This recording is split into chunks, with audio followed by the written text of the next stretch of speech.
Plan ఏంటంటే 6 మణులు 3 టీంలు ఒకటే అవకాశం.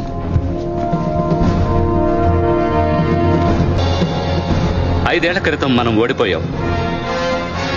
మనందరం మన ఫ్రెండ్స్ని, కుటుంబాల్ని, విశ్వాసాన్ని కోల్పోయాం. ఈరోజు అదంతా మార్చే అవకాశం వచ్చింది. మీ టీమ్స్తో వెళ్ళి మిషన్ పూర్తి చేసి మణులను తీసుకుని తిరిగి వచ్చేయండి. మనందరికీ ఇది ఆఖరి అవకాశం. తప్పు జరగకూడదు. అర్థమైందా? మనలో చాలా మంది మనకు తెలిసిన చోట్లకే వెళుతున్నాం. అందుకని అంతా తెలిసినట్టే జరుగుతుందనుకోవద్దు. జాగ్రత్తగా ఉండాలి. ఒకళ్ళనొకళ్ళు కాపాడుకోవాలి. అవెంజర్స్కి ఇది కురుక్షేత్రం. మనం గెలుస్తాం. చివరి శ్వాస దాకా పోరాడదాం.